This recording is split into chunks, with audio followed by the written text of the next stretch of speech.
Alhamdulillahilladzi la yansa man dzakarah. Segala puji bagi Allah Jalla Jalaluhu, yang Allah itu tidak akan melupakan orang yang selalu ingat sama Allah. Maka Allah sering mengingatkan kita, fadhkuruni adzkurkum, kata Allah. Kalian ingatlah sama aku, kata Allah. Kalian ingatlah sama aku, pasti aku ingat sama kalian. Alhamdulillahilladzi la yukhayyibu man raja. Segala puji bagi Allah Jalla Jalaluhu, yang tidak akan pernah mengecewakan orang yang berharap kepadanya.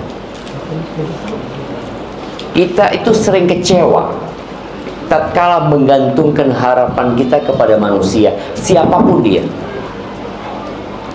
Sebesar apapun kekuasaan dia, dia tetap manusia. Dia bisa lupa, dia bisa sakit, bahkan dia mati. Tapi tatkala seorang hamba itu menggantungkan harapannya kepada Allah, itu nggak akan pernah kecewa. Nabi Ayub alaihissalam, beliau dikasih penyakit yang menyebabkan manusia meninggalkan beliau. Beliau jatuh miskin, anak-anaknya meninggal dunia, kerjaannya juga nggak ada, dikucilkan oleh masyarakat.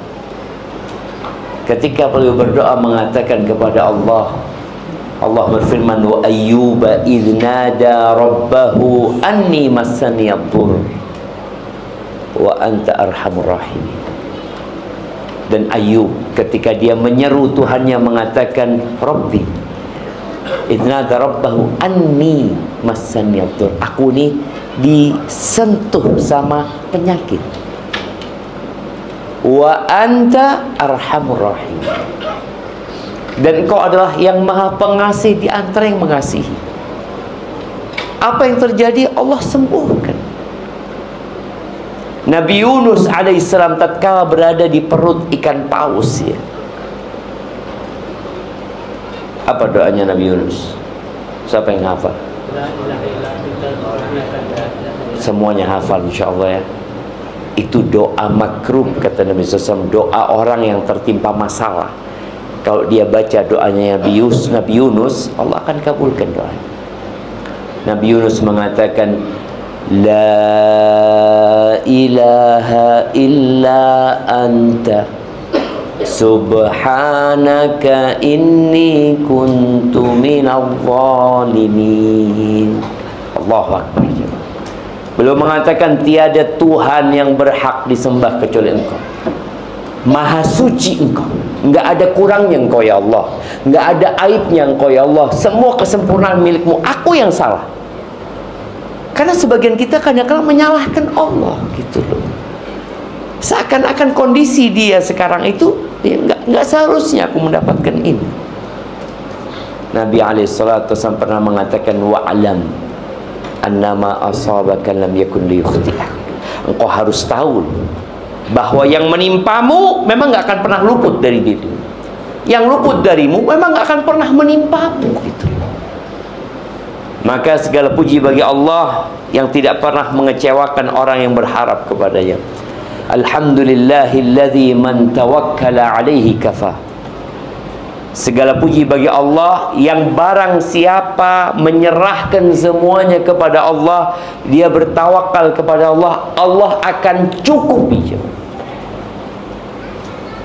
Kita tuh kadang-kala punya masalah, kita nggak nyerahkan sama Allah. Oh, anak kenal fulan, oh anak masih punya tabungan, anak punya ini, anak. Hilangkan kalimat anak, ganti dengan anta ya Rabbi. Semuanya milikmu ya Allah, aku serahkan semuanya kepadamu ya Allah. Wa may yatawakkal 'ala Allahi fahuwa hasbuh. Barang siapa yang bertawakal kepada Allah, maka Allah akan mencukupi. Allahumma salli wa sallim ala abdika wa rasulika sayyidina wa maulana Muhammadin wa ala alihi wa ashabihi ajma'in. Ya Allah, semoga salawat dan salam, berkah dan nikmat senantiasa Engkau curahkan untuk hamba kekasih-Mu, untuk baginda Nabi kita Muhammad alaihi salatu wassalam, untuk keluarga beliau, untuk istri-istri beliau. Siapa yang menyebutkan 9 istri Nabi SAW. Yang beliau meninggal dunia, 9 itu masih hidup. Nah, fadhal.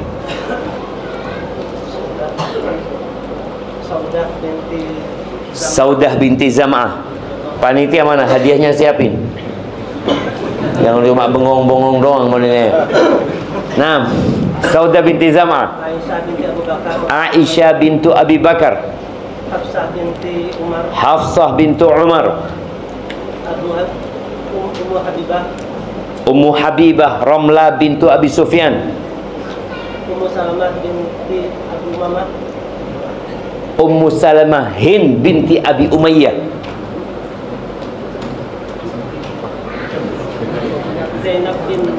Zainab bintu Jahash. Nah, Maimunah binti Al-Harith. Maimunah bintul Harith. Juwairiyah bintul Harith. Satu lagi. Mana hadiahnya jemaah? Jangan diambil di mana hadiahnya? Satu lagi, Sofiyah bintu Huyai bin Akhtab. Hadiahnya bentar lagi nyusul bang ya. Lagi dipancing hadiahnya kayaknya sama. Iya, kita tuh masa nggak kenal sama istri-istri Nabi? Malulah jemaah. Tuh apa Ustaz? Hubungan kita sama istri Nabi? Siapa yang tahu? Apa hubungan kita sama istri-istri Nabi? Nah, ibunda kita. Wa azwajuhu ummahatuhum. Kata Allah Jalla Jalal, dan istri-istri beliau itu ibunda-ibunda orang beriman gitu loh. Kalau seorang anak gak kenal sama emaknya, nak durhaka. Maka tolong kenali istri-istri Nabi. Baik, setelah kita kenal sama ibunda kita, kita perlu kenal sama anak-anak ibunda kita, anak-anak Nabi SAW. Sebutkan 7 putra putri Nabi SAW. Nah, Al-Qasim, Abdullah, Ibrahim. Urut ya. Zainab,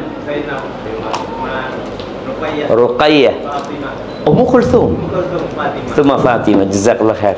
Mana hadiahnya? Ana tadi mancing berapa kali, naik ke atas, habis umpannya. Ana takut hadiahnya model kayak gini ya, Man. Habis. Jamaah rahimakumullah. Kalau bicara nikmat, kita mau bicara hidayah, tapi sebagian kita itu nggak pernah dia memandang hidayah itu nikmat. Bahkan sampai hari ini ada sebagian umat Islam yang merasa agama itu beban. Capek dia sholat, capek dengan aturan agama, ini halal, ini haram, boleh, nggak boleh, perintah, larangan. Karena memang dia nggak tahu bahwa hidayah itu nikmat. Yang dia tahu nikmat itu adalah fulus. Fulus. Tadi ada kawan kita di pelabuhan ngomong, Ustaz, ini Ustaz, nelayan baru datang Ustaz. 2 hari dia berlayar. Alhamdulillah dapat ikan 800 kilo. Dapat fulus ya kira-kira 13 juta. Modalnya berapa bang? Mungkin berapa modalnya? Ya 3 juta, 3 juta setengah. Anak ngomong Masya Allah nikmat. Semoga mereka nggak meninggalkan sholat. Karena anak kenal beberapa nelayan itu dia nggak sholat. Padahal dia berada di tempat yang seharusnya dia sangat dekat sama Allah. Siapa yang bisa nolong dia di tengah lautan? Orang-orang musyrik ya, penduduk Mekah, ketika mereka berada di tengah laut ya, kemudian datang ombak yang mengombang-ambingkan perahu mereka. Apa yang terjadi sama mereka? Da'awullaha mukhlishina lahuddin. Mereka itu berdoa mohon kepada Allah dengan ikhlas, padahal orang musyrik. Karena dia tahu nggak ada yang bisa menyelamatkan kecuali Allah Azza wa Jalla. nikmat harta itu adalah nikmat yang paling remeh. Paling remeh. Setelah nikmat harta demi sehat sebenarnya. Dan dia siap mengeluarkan hartanya semuanya demi sehat. Artinya uang ini sebagai alat tukar untuk mendapatkan kesehatan. Tapi ternyata kesehatan nggak bisa dibeli. Nah, mau dikasih kipas angin. Mana hadiahnya? Kok kipas angin yang datang? Ada kawan di Jember. Kawan di Surabaya, dia cerita dia punya kawan di Jember. Orang kaya raya, sakit berobat ke Singapura. Dua pekan dia berobat ke Singapura. Habis 10 miliar. Nggak sembuh. Pulang sakit. Antum milih duit 1 triliun, kebayang duit 1 triliun ya, Mas? 1 triliun ya. Nah, tapi buta. Mana hadiahnya? Ini. Iya, Ustaz. Masya Allah. Kasihkan ke siapa yang jawab pertama tadi? Nah, ini beli di mana ini? Mana yang tadi jawab? Istri-istri Nabi. Istri-istri Nabi, putra-putri Nabi, kasihkan ke belakang sana. Masya Allah, jazakallah khair. Sampai mana ceritanya kok?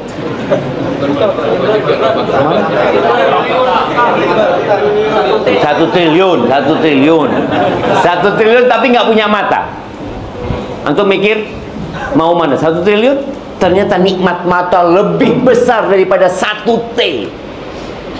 Tapi antum mau punya mobil Lamborghini yang harga ya nggak mahal sih, 64 miliar itu. Antum mau punya itu tapi nggak punya kaki, pakai kursi roda. Atau antum lebih nikmat punya kaki nggak punya Lamborghini?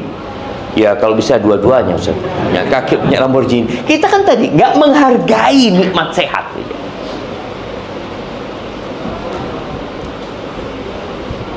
Antum pernah lihat orang yang harus cuci darah? Terus cuci darah, tiap pekan 2 kali cuci darah. Kita nggak cuci darah, nggak bersyukur, mau. Tapi di atas nikmat sehat ada satu nikmat. Namanya nikmat apa? Aman.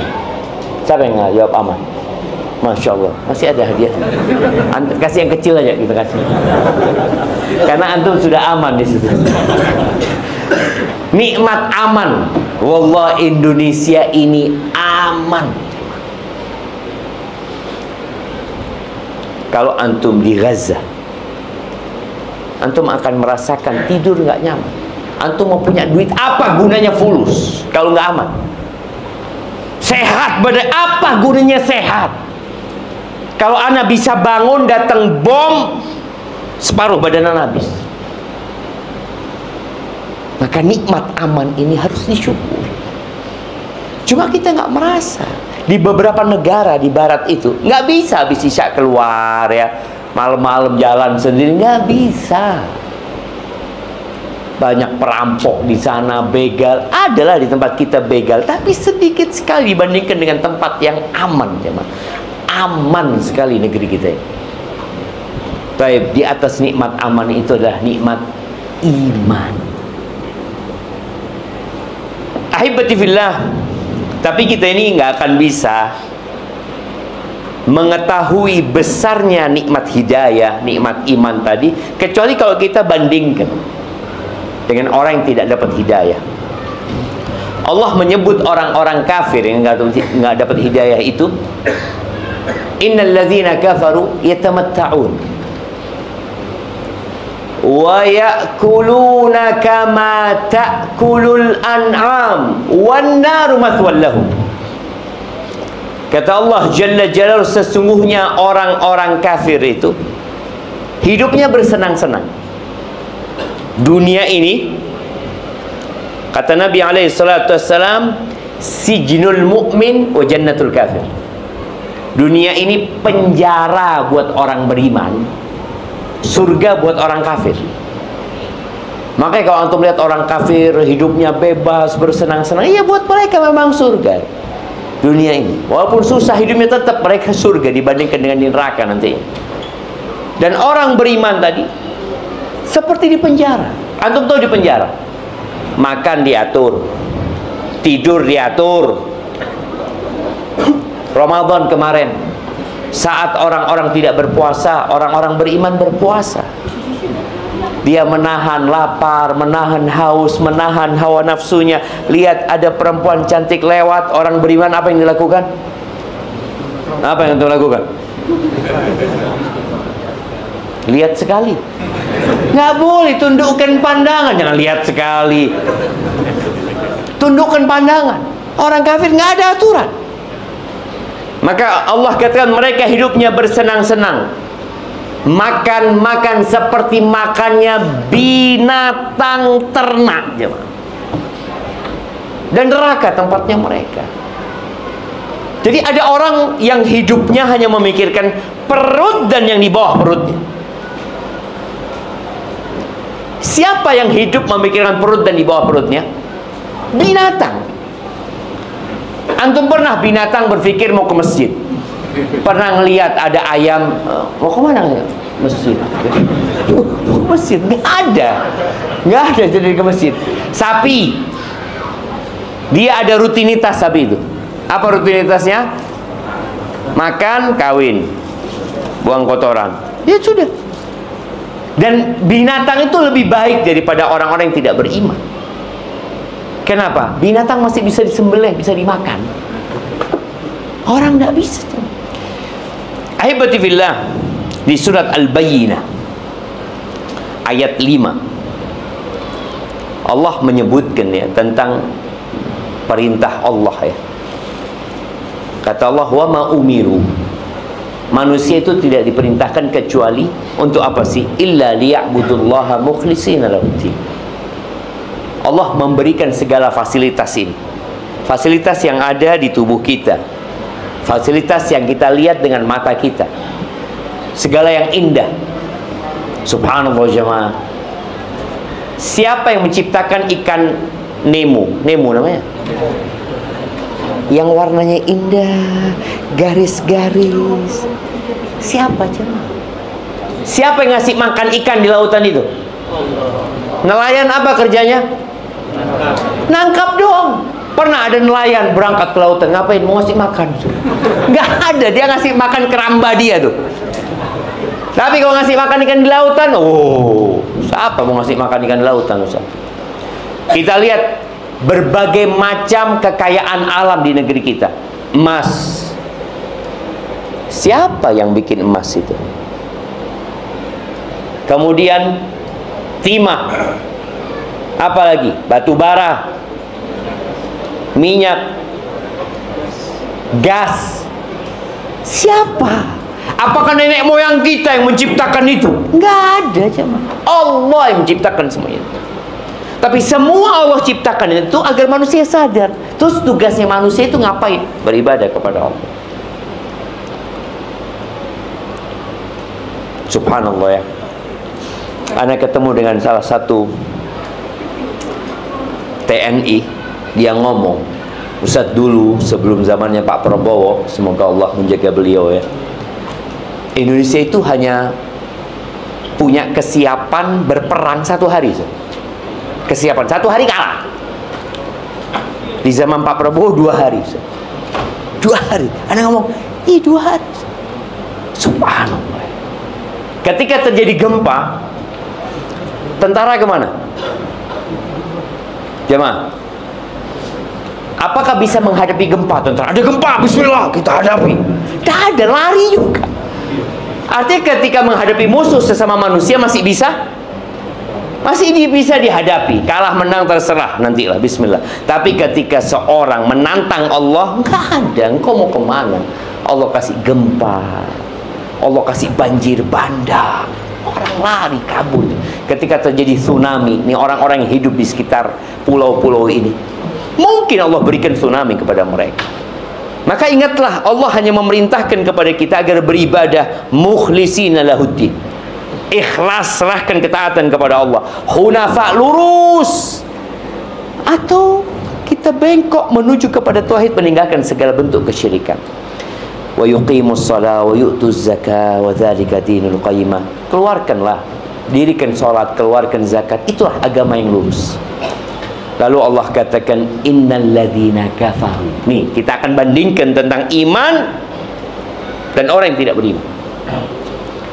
Kata Allah Azza wa Jalla di ayat selanjutnya, innal ladzina kafaru min ahlil kitabi wal musyrikin. Umat Islam itu nggak ada yang disembunyikan. Umat Islam itu umat yang paling toleransi. Ketika umat Islam menguasai Spanyol, orang-orang Nasoro bebas beribadah di gereja-gereja mereka, di tempat ibadah mereka. Ketika umat Islam menguasai Palestina di tahun ke-16 Hijriah, 15 tahun 16 Hijriah, Umar bin Khattab menerima kunci Masjidil Aqsa. Itu orang-orang Nasoro, orang-orang Yahudi punya kebebasan beribadah mereka. Nah, silahkan. Tapi kalau urusan keyakinan, ya kita tahu lakum dinukum waliyadin. Quran kita jelas nih, nggak ada yang kita sembunyikan. Nggak ada kitab umat Islam yang disembunyikan. Jangan sampai orang-orang tahu. Nggak ada, ini jelas. Surat Al-Bayyinah, Allah mengatakan innal ladzina kafaru min ahlil kitabi wal musyrikin fi nari jahannam khalidina fiha. Ini keyakinan kita. Dan Allah sebutkan itu. Sesungguhnya orang-orang kafir dari kalangan ahlul kitab, Nasara dan Yahudi, atau Yahudi dan Nasara, wal musyrikin, dan mereka orang-orang musyrik. Di mana tempat mereka? Finari jahannam, di neraka jahannam. Kalau mereka mati di atas kekufuran mereka, berapa lama di neraka jahannam? Khalidina fiha, kekal selama-lamanya di sana. Lalu Allah memberikan sebuah vonis, ya, ulaika hum syarrul bariyah. Mereka itu adalah sejahat-jahatnya makhluk. Sejahat-jahatnya. Allah murka sekali, jemaah, dengan orang-orang kafir. Subhanallah, ya. Allah menyebutkan di surat Al-Maidah ayat 36, supaya kita bisa bandingkan tuh nikmat hidayah dengan segala nikmat yang ada di muka bumi.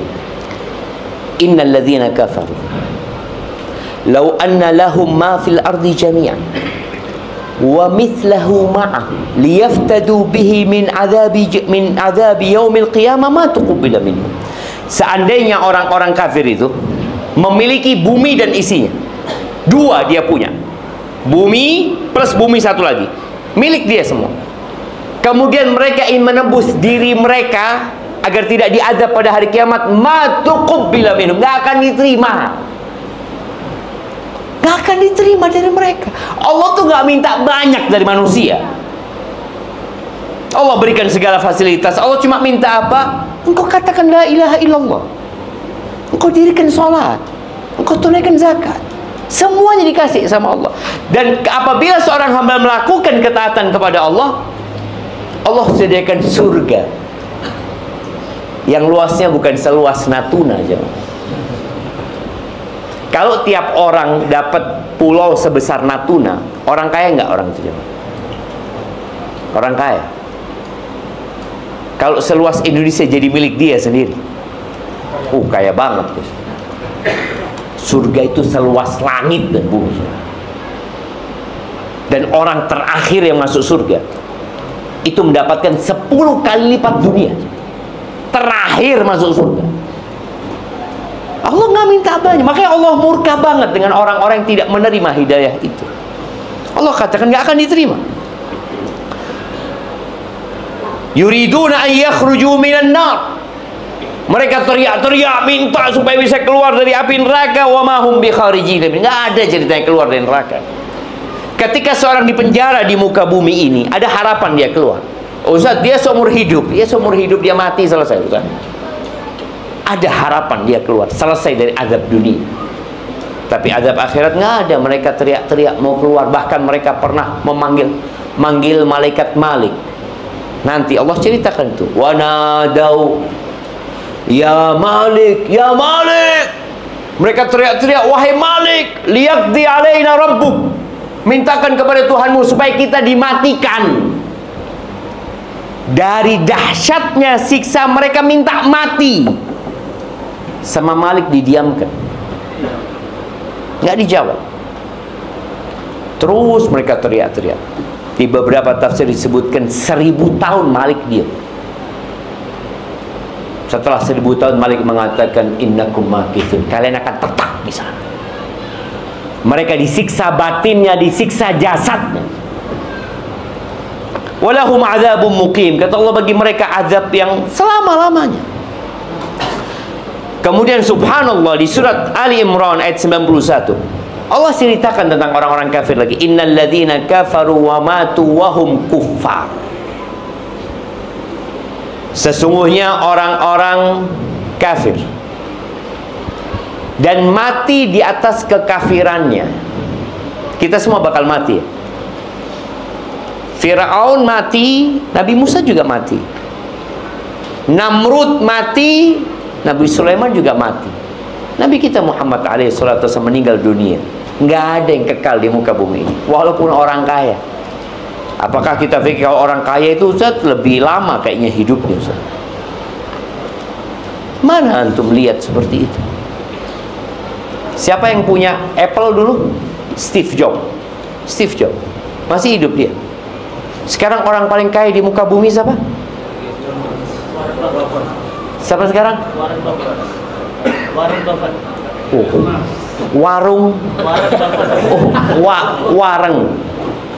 Warren Buffett. Udah kalah Jeff siapa? Hah? Jeff Bezos. Aduh, anak sama orang-orang itu udah kalah semua mereka. Kira-kira kapan dia mati? Kita lihat ini orang kaya pertama, nanti turun, nanti ganti lagi, terus terakhir mati semuanya. Allah katakan innal ladzina kafaru wa matu wa hum kuffar. Kita ini orang Islam harus sering-sering doakan orang kafir supaya dapat hidayah. Mereka kesian mereka.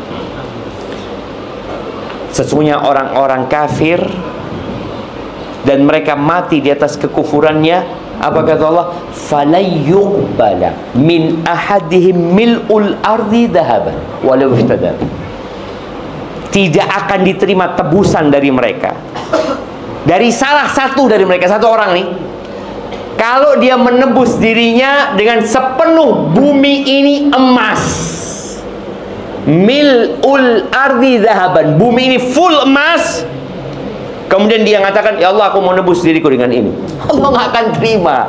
Wallahi, dunia dan isinya ini di sisi Allah tidak sebanding dengan satu sayap nyamuk. Satu sayap nyamuk.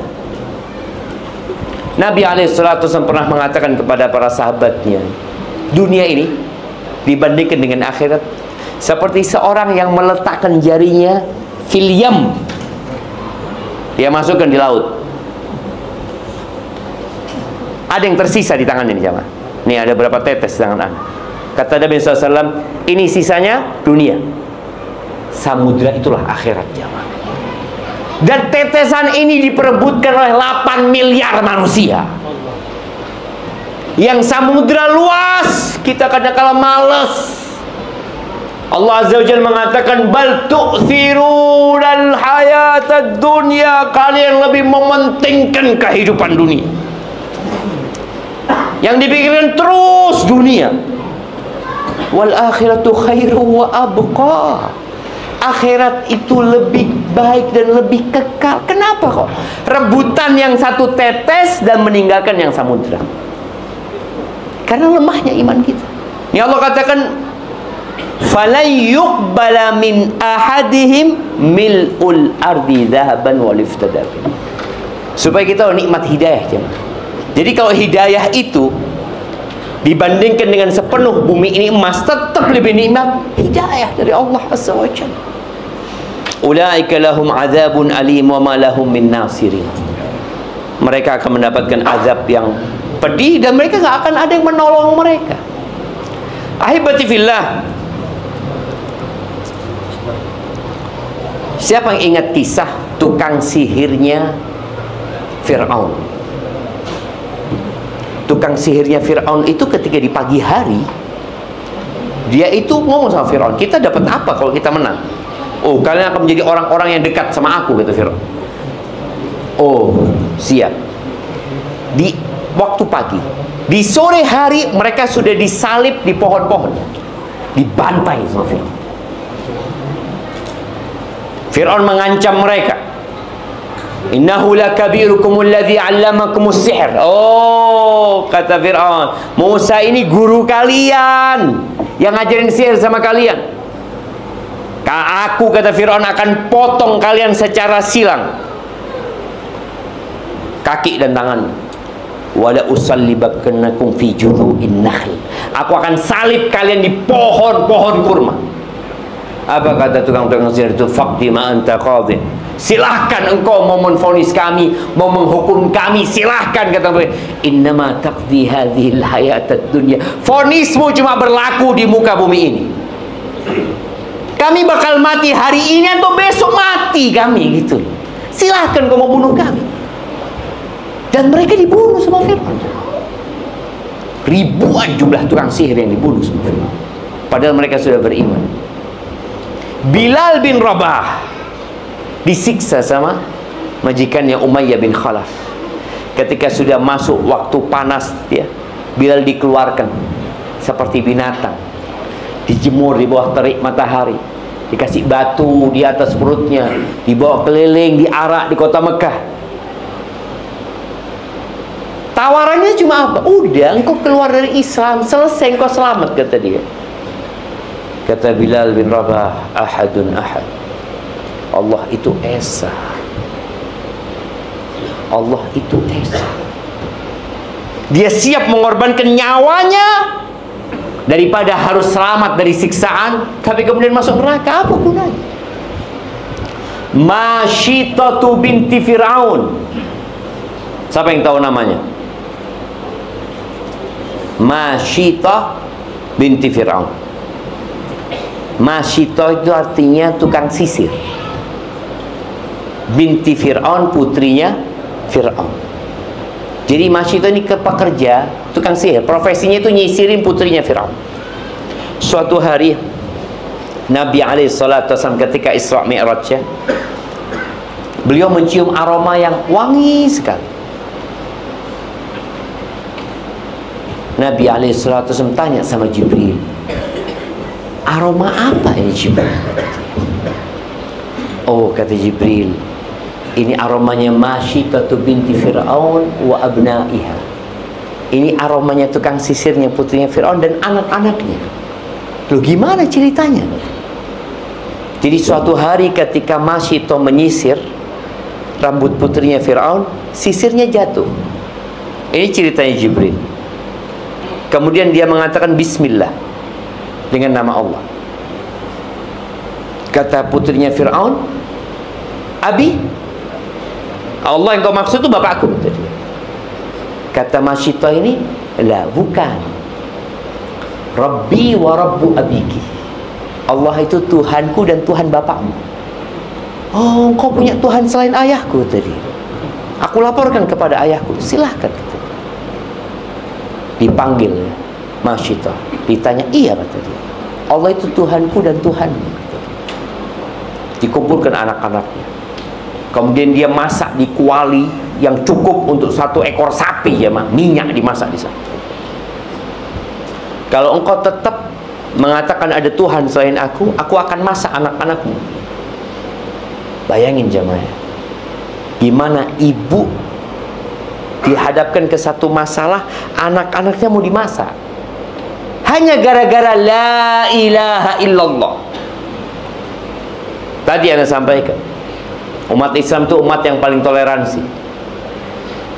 Ketika umat Islam menguasai Palestina, menguasai Spanyol, semua agama boleh.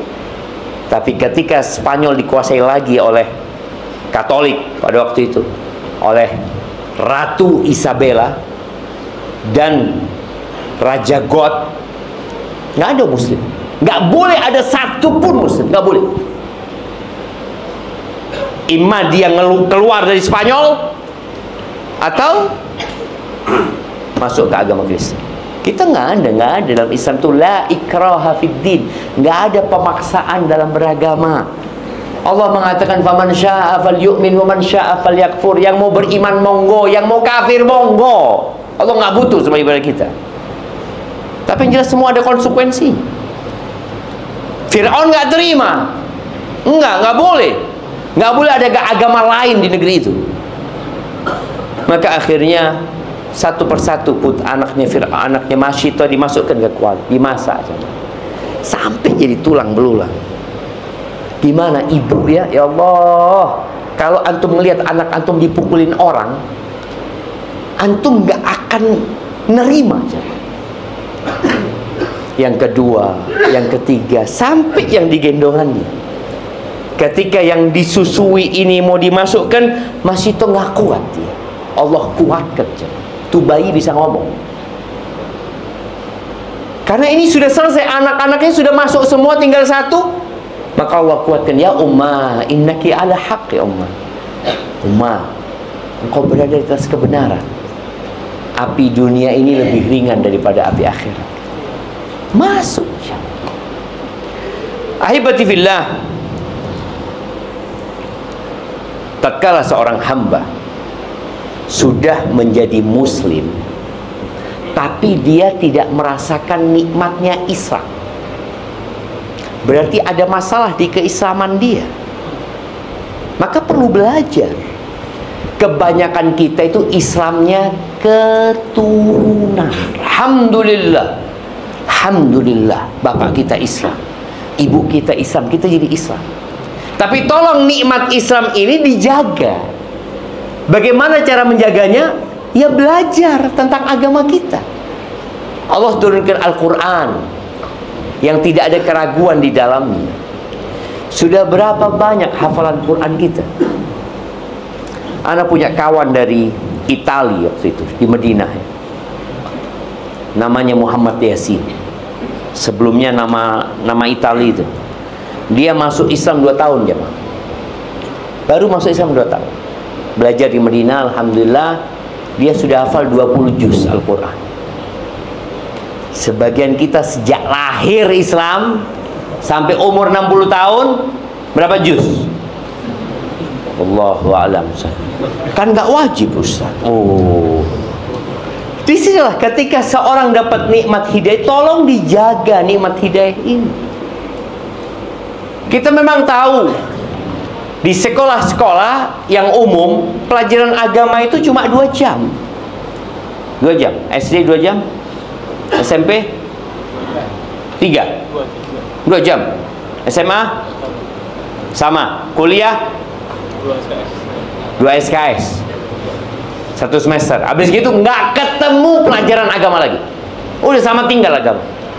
Ya Allah, kok sama tinggal sama agama? Ketika engkau dikubur, engkau nggak akan ditanya tentang matematika tuh, nggak akan ditanya tentang bahasa Inggris, nggak akan ditanya tentang ilmu-ilmu yang lain. Engkau akan ditanya man rabbuk, ma dinuk, man nabiyuk. Engkau akan ditanya siapa Tuhanmu, apa agamamu, agamamunya apa. Oh, kalau itu bisa Islam satu. Ya semua orang kalau nyontek bisa. Tapi ini pertanyaan bukan berdasarkan hafalan, tapi berdasarkan keyakinan dan keimanan. Man nabiyuk, siapa nabimu? Kita kadang nggak kenal. Maka tolong dipelajari. Nabi alaihi salatu wasallam mengatakan talabul ilmi faridatun ala kulli muslim. Menuntut ilmu, yakni ilmu agama ini adalah kewajiban buat setiap muslim. Bukan sunnah, jemaah.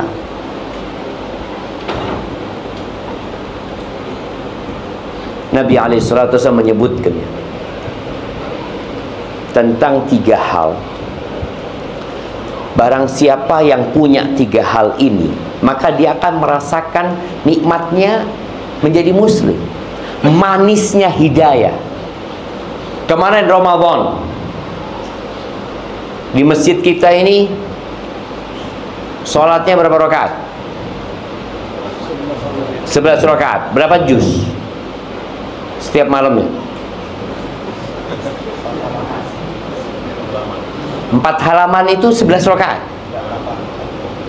8 halaman.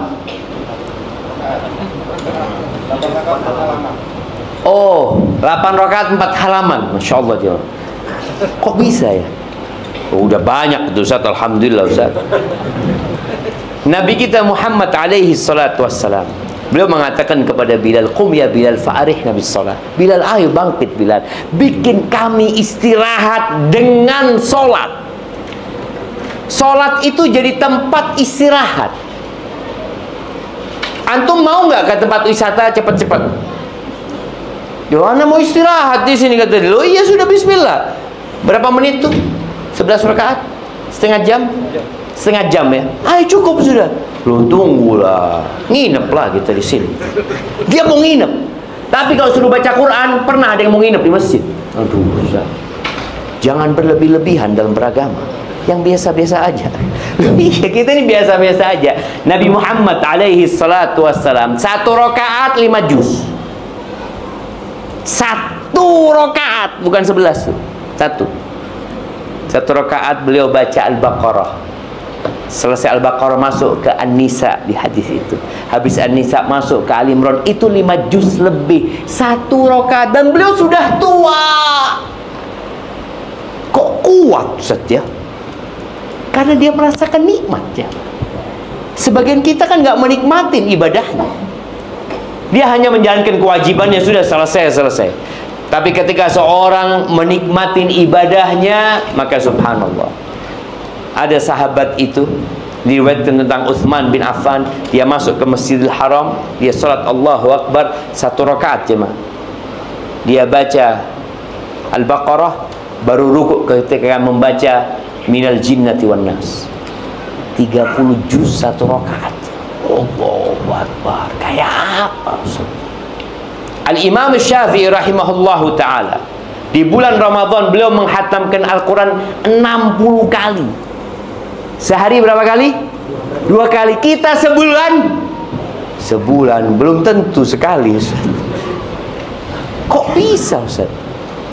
Kata Nabi alaihi salatu wasallam, "Thalathun man kunna fihi wajada bihinna halawatal iman." Ada 3 perkara, barang siapa yang mendapatkan 3 perkara ini, maka dia akan merasakan manisnya iman. Ya Allah, senang jadi orang beriman. Nikmat.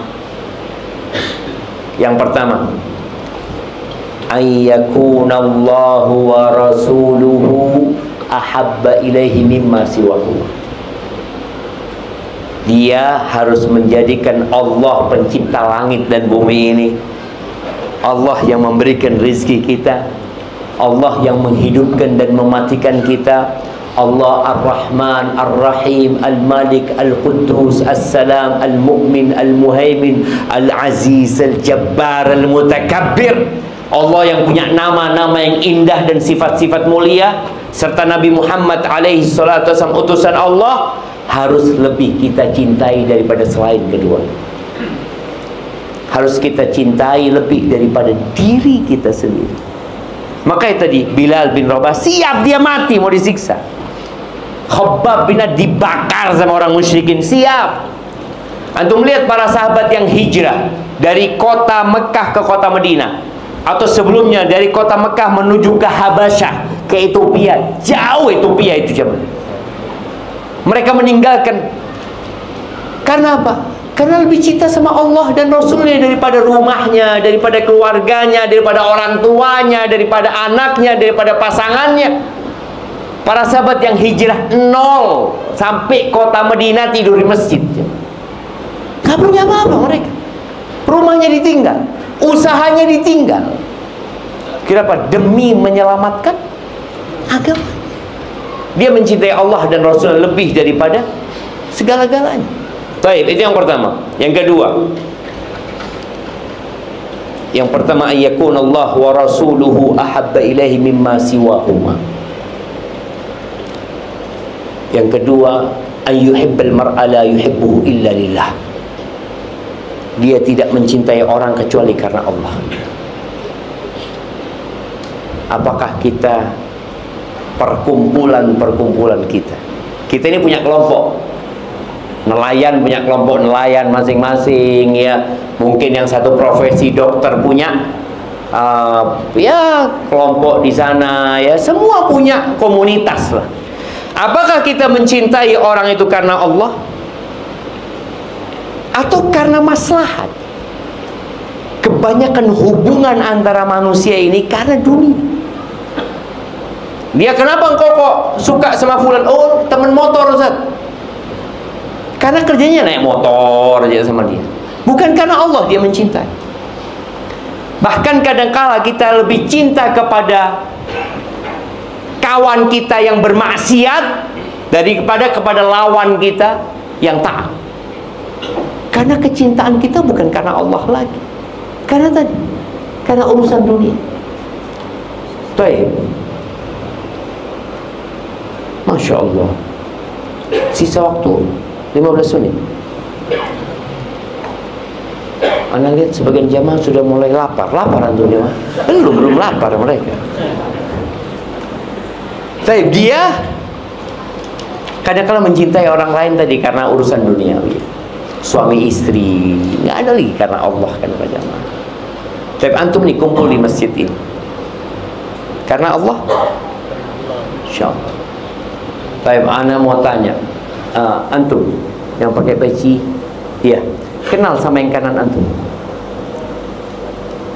Nggak kenal? Sama yang kiri antum? Nggak kenal juga, ya Allah. Ayo kenalan dulu semuanya. Semua kenalan dulu. Supaya kita cinta sama saudara kita karena Allah. Bukan datang sendirian. Kiri kita sama-sama cuma. Innamal mu'minuna ikhwah. Orang-orang beriman itu saudara.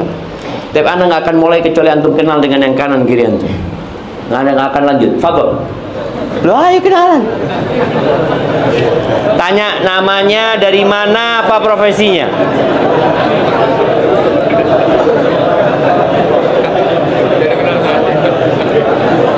Ibu-ibu juga di atas. Ibu-ibu di atas tolong kenali kanan kirinya. Anak akan tes bentar lagi ya. Nah,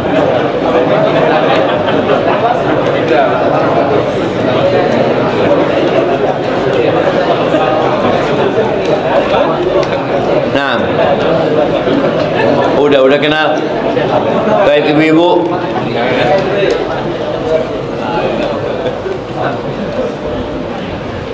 Baik, ana mau tanya sama bapak itu yang peci hijau. Siapa yang di kanan namanya? Arifin, Masya Allah. Yang di kirinya? Dari mana? Benar? Oh, Masya Allah. Barakallahu. Kasih hadiah beliau. Masya Allah.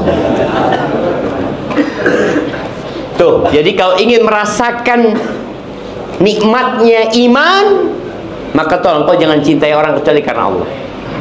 Yang ketiga, wa an yakraha an ya'uda ilal kufri ba'da an anqadhahu Allahu min kama yakrah an yuqdhaf fin nar. Hendaklah dia membenci kekufuran. Sebagian umat Islam itu beranggap kekufuran biasa aja. Allah benci loh sama kekufuran itu. Dia ngelihat berhala-berhala. Kadang-kadang kita berlibur ke tempat kesyirikan ya, lalu kita foto-foto, lalu Allah murka sama tempat itu. Kemudian kau upload foto-foto menunjukkan seakan-akan kau ridha dengan kesyirikan. Kau harus benci dengan kekufuran. Setelah Allah menyelamatkan kita, sebagaimana kita benci untuk dilemparkan ke dalam api neraka. Jadi benar-benar benci ya. Baik, ahibati fillah, setelah Allah berikan kepada kita nikmat Islam, kita tahu bahwasanya syahadat kita itu dua, syahadatain.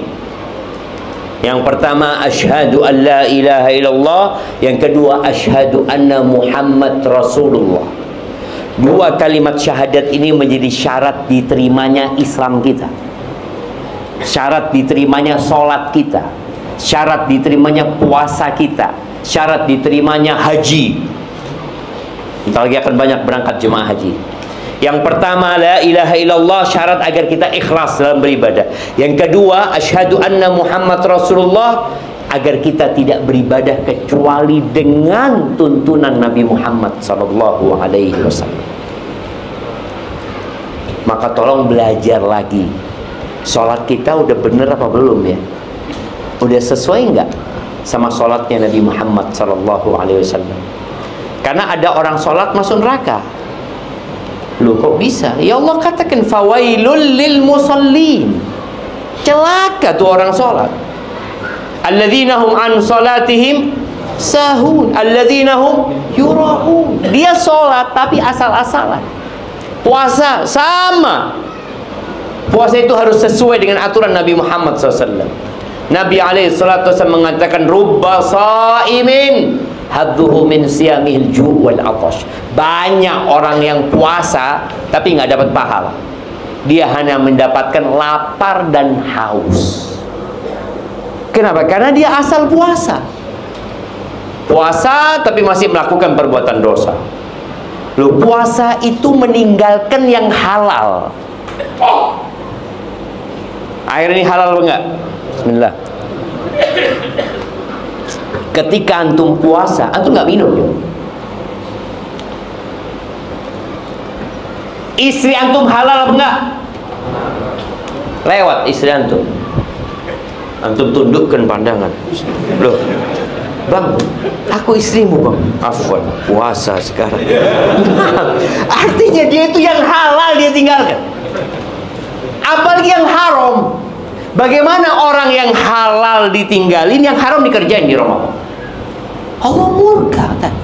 Nggak ada gunanya puasamu. Ya hanya sekedar nahan lapar dan haus. Akhirnya dapat pahala apa? Dapat pahala yang lapar dan haus itu. Maka tolong kita yang sudah muslim belajar lagi bagaimana supaya ibadah kita. Makanya kenapa pemerintah kita untuk haji ya, itu memerintahkan kepada masyarakat untuk benar-benar belajar manasik haji. Karena banyak orang itu berangkat haji karena mampu saja, tapi nggak tahu dia. Nanti gimana? Oh apa katanya ustadz di sana sudah. Loh, satu kloter itu ustadznya berapa? Satu cuma. Satu kloter kadang-kala berapa jumlahnya? Bisa 400. Di sini berapa? 400 orang satu kloter. 400. Bayangin ustadznya cuma satu. Ini jamaah kalau sudah hilang ketika tawaf ya, hilang gitu ya, dia nggak tahu. Anak terus ngapain dia sekarang ya? Maka perlu belajar. Jadi ketika ibadah itu jadi wajib, maka dia wajib mempelajari.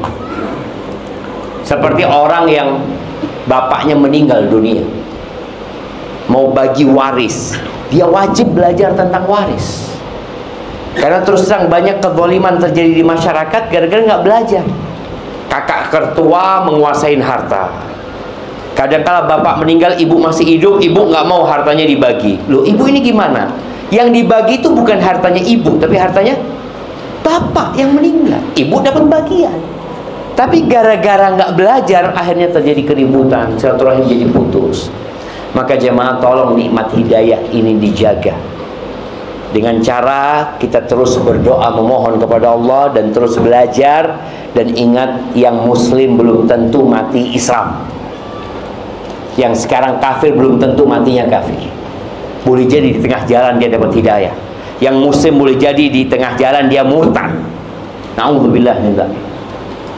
Maka perlu kita terus berdoa memohon kepada Allah, ya muqallibal qulub, tsabbit qalbi ala dinik. Wahai yang membolak-balikkan hati, tetapkan hatiku di atas agama.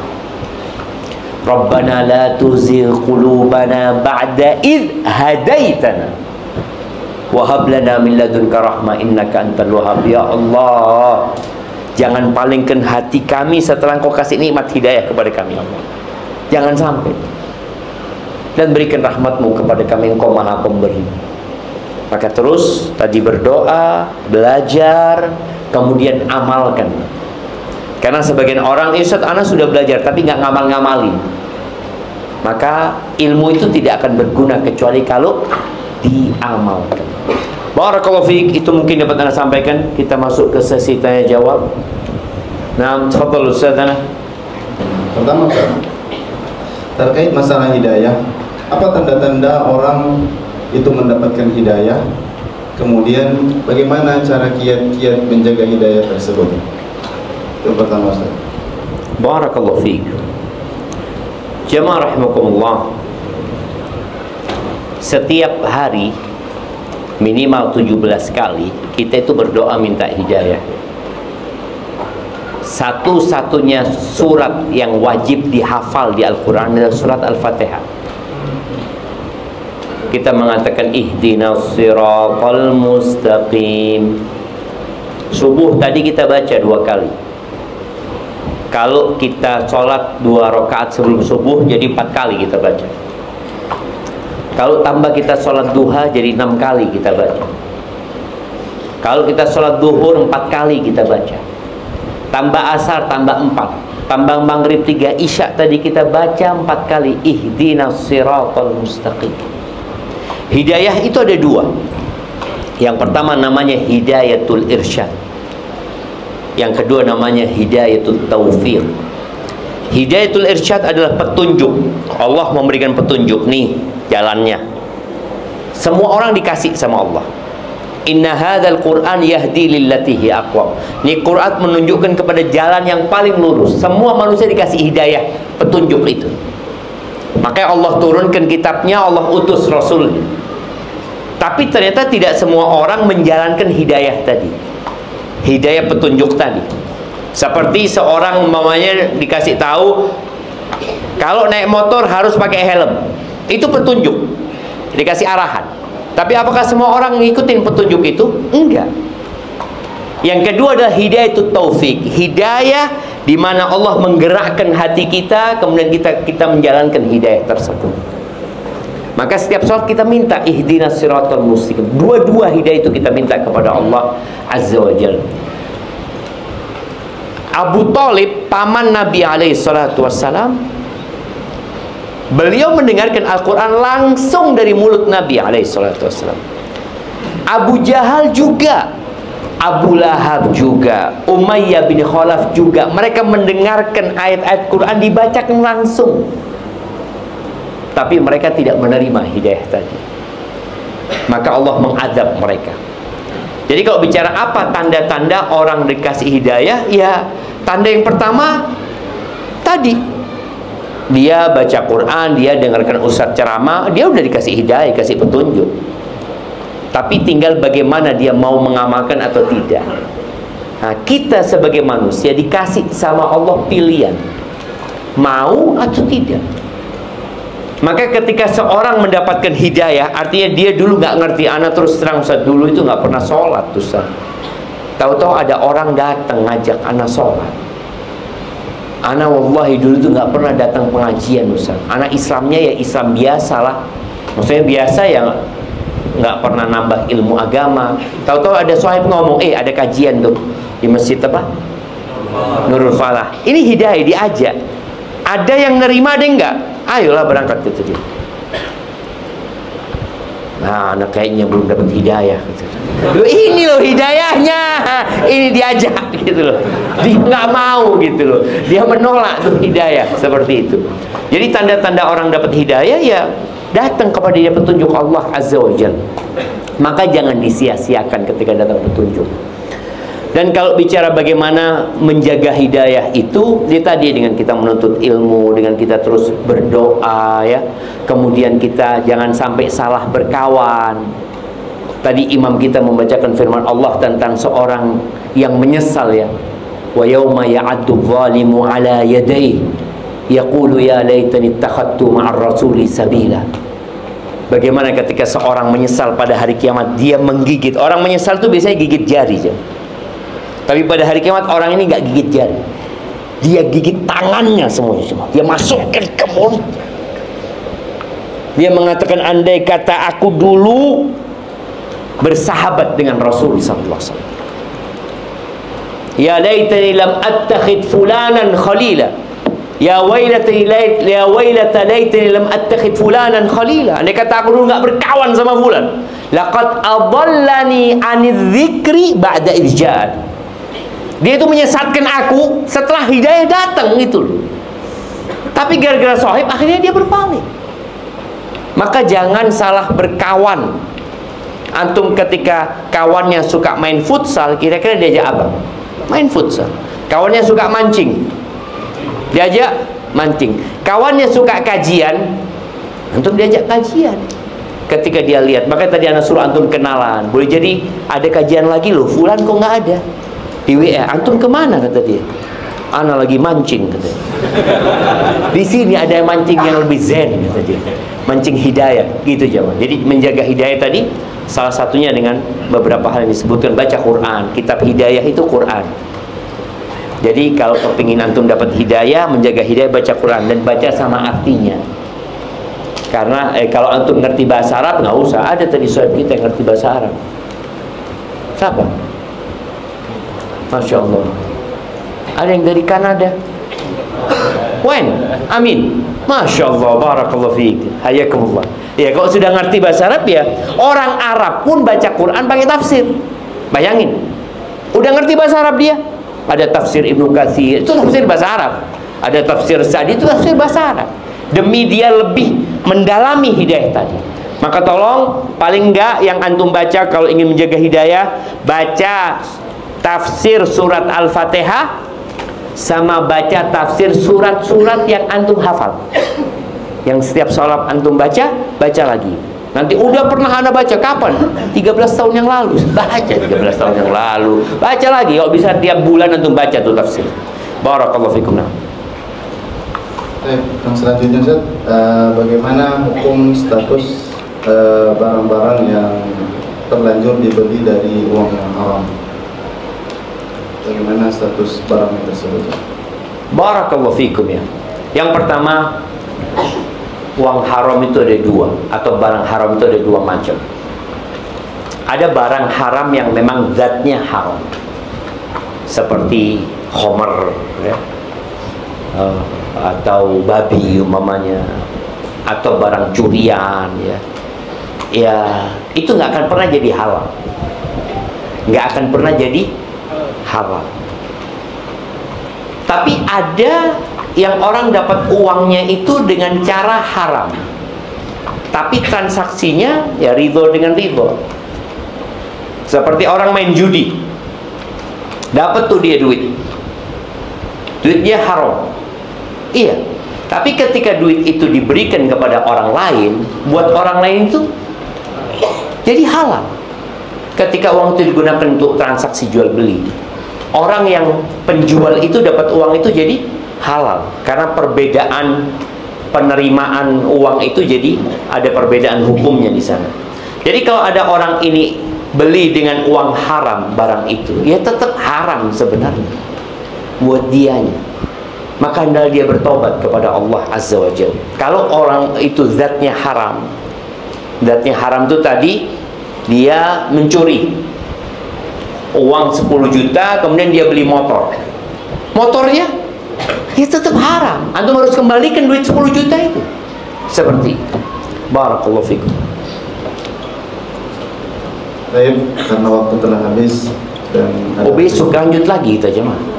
Iya kan? Nah, sekarang sudah malam jamaah, dan sebenarnya ana masih ingin lanjut, tapi lihat antum ngantuk dan lapar. Kita cukupkan sampai sekian. Barakallahu fikum. Taib subhanakallahumma bihamdika